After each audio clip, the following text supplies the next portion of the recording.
मैं समझता हूँ किसी भी सब्जेक्ट को पढ़ने के लिए, है ना, उसकी पहले आपको पता होना चाहिए मैकेनिज्म कि उसको पढ़ने का तरीका क्या है। ऐसे देखो मत, देखने से याद नहीं होता है, उसको लिख लिख के याद करो। केमिस्ट्री की इंपॉर्टेंस ऐसा नहीं है कि सिर्फ एक सब्जेक्ट के रूप में है या आप कोई एग्जाम दे रहे हैं तो आप क्लियर कर रहे हैं, और आप लोग इसको क्रैक करके जल्दी अपनी फेवरेट सेंट्रल यूनिवर्सिटी के अंदर जाओगे। फॉर्मूलाज का एक अलग से अपना बनाइए फिजिकल केमिस्ट्री जब आप पढ़ रहे हैं, and definitely you will crack your CUET, कोई बड़ी बात नहीं है।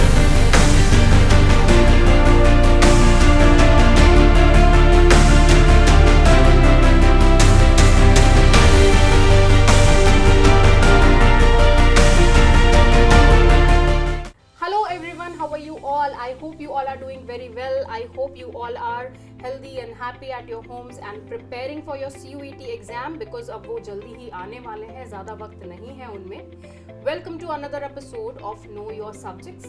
और आज का जो सब्जेक्ट है वो बहुत ही इंटरेस्टिंग है। बहुत ही सारे बच्चों का, स्पेशली साइंस बैकग्राउंड से जो है, उनमें से अगर मैं बोलूँ तो PCM वाले बच्चे, उनका मोस्ट फेवरेट यही होता है मैक्सिमम स्टूडेंट्स का, not me but still. Chemistry की बात कर रही हूँ मैं, और केमिस्ट्री के बारे में हम चर्चा करेंगे। आपके मोस्ट फेवरेट अक्षय सर हमारे साथ में हैं। Hello sir. Thank you so much ma'am.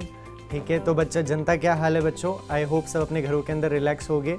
तो जैसा कि मैम ने बताया कि केमिस्ट्री अपने आप में एक सब्जेक्ट नहीं है, मैं इसको ऐसा कंसिडर करता हूँ। आप इसको ऐसे मत पढ़िए कि एक सब्जेक्ट है, ये एक लैंग्वेज है केमिकल्स की, जो बच्चों आपको बताती है कि कौन से केमिकल्स के साथ किस तरीके की रिएक्शन है, जो कि हमारी डे टू डे लाइफ में भी बहुत जगह इस्तेमाल होते हैं केमिस्ट्री की रिएक्शंस, और हमारे केमिकल्स हर जगह इस्तेमाल होते हैं, है ना। तो हम हमारी क्लासेस में मैम वही कोशिश करते हैं इस केमिस्ट्री को इंटरेस्टिंग कैसे बनाएं और बच्चों के दिमाग में नहीं, आत्मा तक कैसे केमिस्ट्री उतारी जाए। और वैसे सर केमिस्ट्री को इंटरेस्टिंग बना भी बहुत अच्छे से सकते हैं, मतलब बहुत फैसिनेटिंग है। जब बिल्कुल, तो अगर मैं प्रैक्टिकल पॉइंट ऑफ व्यू से कहूँ, जब भी हम केमिकल एक्सपेरिमेंट्स परफॉर्म करते थे तब भी हमारे लिए एक वही लैब होती थी। हम लोग वाइट कोट पहन के जाते थे, हमारे टेस्ट ट्यूब्स ले लेके कि हाँ, एक अलग फील आती थी उसमें भी कि हाँ कुछ करेंगे आज, तो आग ना लगा दे बस अपने, please be safe, don't burn the lab. But ma'am ये ऐसा बिल्कुल नहीं है कि हरा पीला मिलाया नीला आ गया, ठीक है। इसमें अलग अलग रिएक्शंस है बच्चों, है ना। बहुत सारे मैं बच्चों को देखता हूँ कि सर ये तो समझ ही नहीं आ रहा है, बस ये तो रंग चेंज हो रहे हैं। ऐसा नहीं होता है ना। आप लोगों को हर एक रिएक्शन के पीछे साइंस पता होनी चाहिए। ऐसा बिल्कुल भी नहीं कि हरा पीला मिलाया नीला आ जाएगा, ठीक है। नीला नहीं भी आता है कभी कभी, है ना। तो क्यों नहीं आ रहा है ना, वो नीला क्यों आ रहा है, तो हर एक चीज़ आपको पता होनी चाहिए। उसके लिए आपको केमिस्ट्री एकदम डीप में पढ़नी चाहिए बच्चों, है ना। तो सर इसी से शुरुआत करते हैं। वैसे तो आपने काफी चीजें बता दी है, बट फिर भी अगर आपको कहा जाए, आपसे पूछा जाए, for you why is chemistry important, what is the importance of the subject? Ma'am chemistry की इंपॉर्टेंस ऐसा नहीं है कि सिर्फ एक सब्जेक्ट के रूप में है या आप कोई एग्जाम दे रहे हैं तो आप क्लियर कर रहे हैं, है ना। सिर्फ एक ऐसा सब्जेक्ट नहीं है जो आप सिर्फ एक एग्जाम क्रैक करने के लिए पढ़ें। केमिस्ट्री और इनफैक्ट पूरी साइंस में अगर मैं केमिस्ट्री की बात करूँ तो ये डे टू डे लाइफ में हमारे इस्तेमाल होती है। जैसे अगर हम बात करें हमारे बायोलॉजिकल रिएक्शंस की, है ना, बायोलॉजी में भी या बायोलॉजिकल रिएक्शंस में भी ऐसे बहुत सारे एंजाइम्स होते हैं जो हम केमिस्ट्री में पढ़ाते हैं, है ना। हमारे बहुत सारी बायोलॉजिकल रिएक्शंस जो खुद ही कह रहे हैं कि आपकी बॉडी में जितनी भी रिएक्शंस है वो बेसिकली केमिकल रिएक्शंस ही हैं, है ना। अगर आप एक जनरल सा कोई भी रिएक्शन कर रहे हैं, मैं तो कहूँ एक पुताई कर रहे हैं, है ना, दीवारों पे अगर आप पेंट कर रहे हैं, दीवारों पे अगर आप कर रहे हैं, लाइमस्टोन डाल रहे हैं, तो चमक क्यों दे रहा है, तो ये भी आपको पता होना चाहिए कि CUET के प्रेजेंस में होता है। तो मैम केमिस्ट्री अगर देखा जाए तो पूरी लाइफस्टाइल आपकी जो है, अगर आप अपने आसपास भी देखें तो पूरी लाइफस्टाइल जो है वो केमिस्ट्री से ही इन्वॉल्व हो रही है। बिल्कुल है सर। मतलब कि आप एक छोटी सी बॉटल उठा लीजिए, उसमें कितने प्रिजर्वेटिव्स है, that is also chemistry behind. और केमिस्ट्री में हम कुछ भी कैलकुलेट कर सकते हैं। जैसा अगर मैं आज एक पानी की बोतल मंगाऊं तो मैं ये भी कैलकुलेट कर सकता हूँ इसमें कितने मॉलिक्यूल ऑफ H2 हैं, है ना। तो ये आपको बताता है फील कि कितने फोटोन की लाइट जा रही है ना। कोई भी लाइट रेडिएशन आ रही है तो उसमें कितने फोटॉन्स हैं, हर एक चीज़ आपको फील देता है ना। तो ऐसा नहीं है बच्चों के ये आपकी डे टू डे, ये ऐसा सब्जेक्ट है जो आप सिर्फ क्रैक करने के लिए पढ़े। आप इसको ऐसे पढ़े कि हमारी डे टू डे लाइफ में इस्तेमाल हो रहा है ना। बिल्कुल, everything we are surrounded with everything is chemistry around us. बिल्कुल। तो दिमाग में भी क्या है, हम इनहेल भी ऑक्सीजन ही कर रहे हैं बच्चों, ठीक है। तो उसके अगर देखा जाए तो केमिस्ट्री तो आप इनहेल भी कर रहे हैं, है ना। निकाल भी आप केमिस्ट्री रहे हैं CO2, तो वो सब केमिकल्स ही हैं और क्या हैं।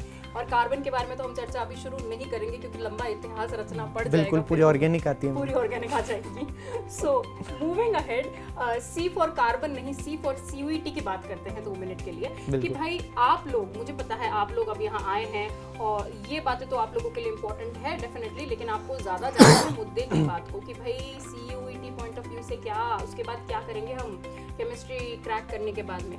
तो थोड़े से करियर ऑप्शंस जान लेते हैं सर से, नॉट जस्ट CUET, इनफैक्ट आप लोगों के केमिस्ट्री के ओवरऑल करियर ऑप्शंस क्या हो सकते हैं अगर आपका डोमेन सब्जेक्ट है और आपका कोई भी लाइक आप केमिस्ट्री में ही कुछ करना चाहें तो sir what are the career options कि क्या बच्चे कर सकते हैं केमिस्ट्री? बिल्कुल मैम, CUET में अगर आपका डोमेन सब्जेक्ट केमिस्ट्री है बच्चों, तो जैसा कि बहुत सारे हमारे प्रीवियस ईयर स्टूडेंट्स भी हैं जो उत्कर्ष क्लासेस से ही पढ़ के आज DU BHU अलीगढ़ से हम लोगों से कांटेक्ट में होते हैं, तो मैं उनकी ही चर्चा बताता हूँ मैम। वो आज BSc ऑनर्स भी आप कर सकते हैं केमिस्ट्री में, स्पेसिफाइड वर्जन होता है BSc का, जहाँ पर आप सिर्फ अपनी पूरी पढ़ाई केमिस्ट्री में ही करते हैं, तो उसको BSc ऑनर्स कहा जाता है मैम। अगर आप नॉर्मल BSc करना चाहते हैं तो वो भी आप कर सकते हैं, आप BSc ऑनर्स करना चाहें CUET क्रैक करके तो भी आप कर सकते हैं, है ना। लेकिन उसके लिए आपको प्यार होना चाहिए केमिस्ट्री से, क्योंकि केमिस्ट्री जो है बच्चों वो आप स्ट्रॉन्ग करेंगे तो आगे बहुत सारे करियर ऑप्शंस हैं।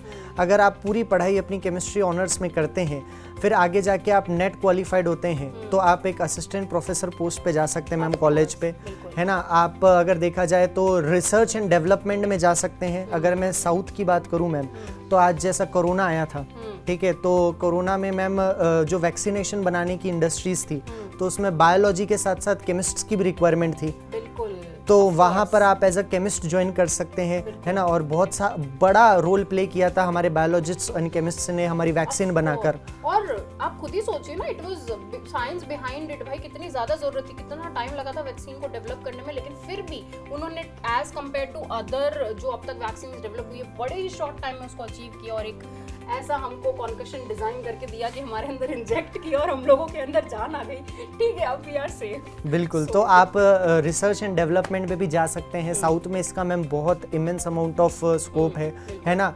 और अगर आप चाहें तो एक असिस्टेंट प्रोफेसर, जैसा कि मैंने बताया, नेट क्वालिफाइड करके बन सकते हैं। तो बच्चों, और इससे मैम अगर आप फार्मेसी भी आगे कंटिन्यू करें, करेक्ट, तो एज अ, क्योंकि फार्मेसी में CUET के थ्रू फार्मेसी में भी एडमिशन है ना, तो वहाँ पर अगर आप जाएं तो वहाँ पर भी पूरी ऑर्गेनिक केमिस्ट्री ही है बच्चों, क्योंकि आप दवाइयाँ का फॉर्मेशन सीखते हैं, दवाइयाँ कैसे बनाई जाती हैं, फिर उससे आप एक फार्मासिस्ट भी बन सकते हैं। तो केमिस्ट्री का एक बहुत बड़ा रोल प्ले होता है इन CUET एग्जामिनेशन। और आगे भी मैंने आपको करियर ऑप्शंस बता दिए हैं कि आप कैसे केमिस्ट्री में आगे जाके अपना एक बहुत उज्जवल भविष्य पा सकते हैं मैम। और बायोकेम वगैरह जैसे जो सब्जेक्ट्स हैं जिसमें थोड़ा बायोलॉजी केमिस्ट्री का मैंने वैक्सीन्स के बारे में बताया आपको। और वैसे बहुत ज़्यादा टारगेट नहीं बीटेक के कोर्सेज करता है CUET, डेफिनेटली ये बात आप लोग जानते हैं, लेकिन फिर भी देयर आर ऑप्शंस। प्राइवेट में आपको ऑप्शन मिल जाएंगे, गवर्नमेंट में तो अभी थोड़े कम ही हैं। तो you can also go for the course. अगर आप केमिस्ट्री में you can do BTech in that, अगर आपका सब्जेक्ट केमिकल इंजीनियर बनते हैं अगर आप, तो there are vacancies for you, specifically chemical engineers की गवर्नमेंट काफी सारी वैकेंसीज निकालती है। तो जैसा कि सर ने आपको इतने सारे ऑप्शंस बताए हैं और उनके पीछे सर ने जो और थोड़ी डिटेलिंग ऐड करी है, उससे आई थिंक आप लोगों को एक वो भी मिलेगा मोटिवेशन कि आप उसके टुवर्ड्स वर्क करना चालू कर लें अभी से। तो काम करना कैसे है पहले ये तो जान लो, फिर काम करना चालू करोगे, क्योंकि क्लियर तो करना है ना। जैसे मैं थी, मुझे तो फोबिया ही केमिस्ट्री का था सबसे ज़्यादा जब मैं PCM पढ़ती थी, बट ऐसा आप लोगों को नहीं करना है डेफिनेटली। तो सर से अच्छी सी स्ट्रैटेजी समझ लो कि कैसे डोमेन सब्जेक्ट क्लियर करना है, वो भी CUET का। How sir, what should be their strategy? देखिए मैम, सबसे पहली बात बच्चे भी जानते हैं, आपने भी अगर केमिस्ट्री पढ़ी है तो मैं आपको बता दूं बच्चों कि केमिस्ट्री के 3 पोर्शंस हैं जनरल, ठीक है। हालांकि बाकी और अदर पोर्शंस भी होते हैं, एनवायरमेंटल केमिस्ट्री, बायोलॉजिकल केमिस्ट्री, लेकिन इन जनरल 3 पोर्शंस होते हैं, फिजिकल केमिस्ट्री, इनऑर्गेनिक केमिस्ट्री और ऑर्गेनिक केमिस्ट्री। तीनों को पढ़ने का अपना एक अलग ही मेथडोलॉजी है मैम। मैं समझता हूँ किसी भी सब्जेक्ट को पढ़ने के लिए, है ना, उसकी पहले आपको पता होना चाहिए मैकेनिज्म कि उसको पढ़ने का तरीका क्या है, क्योंकि अगर पढ़ने का तरीका अगर आपको आ जाएगा तो ऑटोमेटिकली सब्जेक्ट आपको ऑटोमेटिकली स्ट्रांग हो जाएगा। जैसे मैम मैथ्स पढ़ाती हैं, है ना, तो मैथ्स को मैंने कभी ऐसा नहीं समझा कि एक सब्जेक्ट है, मैं इसको टूल समझता हूँ मैम, है ना, कि इसको अगर आप चलाना सीख लें इस टूल को तो मैथ्स ऑटोमेटिकली आपको आ जाएगी। वैसे ही केमिस्ट्री के जो तीनों पोर्शंस हैं, फिजिकल केमिस्ट्री की अगर बात करूँ तो उसमें प्योरली मैथ्स है बच्चों। तो जैसा कि आपको मैं बता दूं, मेरी फेवरेट है, बिल्कुल फेवरेट है। तो जैसा कि मैं आपको बता दूं, आपको जनरल फॉर्मूले बस एक पेपर में, है ना, जितने भी फिजिकल केमिस्ट्री के फॉर्मूले आते हैं वो आप एक पेपर में नोट डाउन करिए, है ना। फिर जैसे कुछ बच्चे मुझसे पूछते हैं न्यूमेरिकल में प्रॉब्लम है, तो अगर आप इनिशियल स्टेज पे हैं न्यूमेरिकल के, तो जो भी आपको क्वेश्चन में दिया हुआ है वो आप साइड में लिख लीजिए। फिर आपके पूरे दिमाग में जो भी मेमोराइज्ड फॉर्मूले हैं, कोशिश करिए कि उस डाटा से आप उस फॉर्मूले में पुट कर सकें। और अगर आपने एक बार पुट कर लिया तो फिर तो जैसा कि मैंने कहा है ना, मैम का सब्जेक्ट ही मैथ्स है, वो टूल है जो आपको चलाना आना चाहिए, और अगर वो टूल आपको चलाना आ गया तो आपका आंसर ऑटोमेटिकली आ जाएगा फिजिकल केमिस्ट्री में। तो जैसा जो सर ने अभी कहा, इसको हम कहते हैं कि भाई आपको ऑप्शंस के बेस पे अपना एमसीक्यू सॉल्व करना है अगर न्यूमेरिकल है तो ये बहुत अच्छा तरीका है actually, and one of the most famous methods है जब आप एमसीक्यू पेपर देते हैं तो। बिल्कुल, और एमसीक्यू में मैम हमने एक चीज़ भी पढ़ी है कि एलिमिनेटिंग द रॉन्ग कंसेप्ट, है ना। अगर आपको भाई तुम्हें सही ऑप्शन नहीं पता है, तुम्हें रॉन्ग तो पता है, तो रॉन्ग निकाल दोगे तो मैम 50-50 प्रोबेबिलिटी आ जाती है ना। जैसे 4 ऑप्शन है, मुझे पता है ये 2 तो रॉन्ग है, तो अब प्रोबेबिलिटी सिर्फ 2 में से चूज करने की है मैम, है ना। तो फिर ऑटोमेटिकली तुम आंसर के और ज़्यादा करीब पहुंच चुके हो जनता, है ना। तो दूसरी चीज़ अगर मैं बात करूँ ऑर्गेनिक केमिस्ट्री की, तो बच्चों उसमें रिएक्शंस हैं, है ना, जिससे ऑलमोस्ट बहुत सारी जनता डरती है। तो मैं तुम लोगों को यही बताना चाहूँगा कि ऑर्गेनिक केमिस्ट्री की रिएक्शंस आप अगर फ्री भी बैठे हैं तो उस रिएक्शंस को ऐसे देखो मत, देखने से याद नहीं होता है, उसको लिख लिख के याद करो, क्योंकि लिखी हुई चीज़ आप जीवन में कभी नहीं भूलोगे बच्चों, है ना। तो उस चीज़ को लिख लिख के याद करिए, है ना। हर एक रिएक्शन को एटलीस्ट 5 से 10 बार आप लिखेंगे, तभी वो रिएक्शन का मैकेनिज्म और रिएक्शन तुम्हें याद होगी। हम लोगों को भी मैम ऐसे ही याद हुई है, हम लोग बचपन से सीख के नहीं आए हैं, है ना। Although I had a phobia, पर पढ़ा है मैंने, क्लियर तो करना पड़ेगा ना, तुम्हें भी करना पड़ेगा। और इनऑर्गेनिक केमिस्ट्री के बारे में मैम मैंने बहुत सारी चीज़ें सुनी है कि है ना सर एक्सेप्शंस बहुत है, सर इनऑर्गेनिक केमिस्ट्री कोई सब्जेक्ट होता है क्या।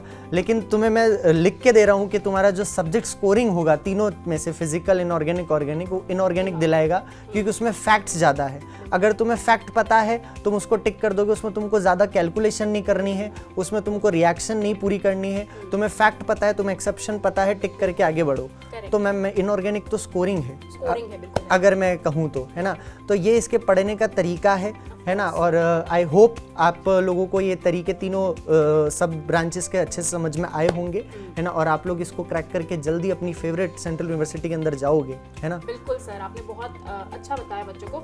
और इनके साथ साथ में आपको जनरल चीज़ें तो पता ही है, हम लोग की सीयूईटी पे आपके बैचेस रेगुलरली चल रहे हैं, आप उस पर पीवाईक्यूज और एमसीक्यूज की लगातार प्रैक्टिस करते रहिए, सर क्लासेस ले रहे हैं रेगुलरली आप लोगों की। और जैसा कि सर ने कहा, please keep those points in mind. Inorganic अगर स्कोरिंग है तो कोशिश करिए कि उसको इस तरह से प्रिपेयर करें कि वहां से जो क्वेश्चन बने उसको ना ही गलत करें, ना ही छोड़े। ऑर्गेनिक में डेफिनेटली लिख लिख के अपनी प्रैक्टिस करिए, जैसा सर ने कहा।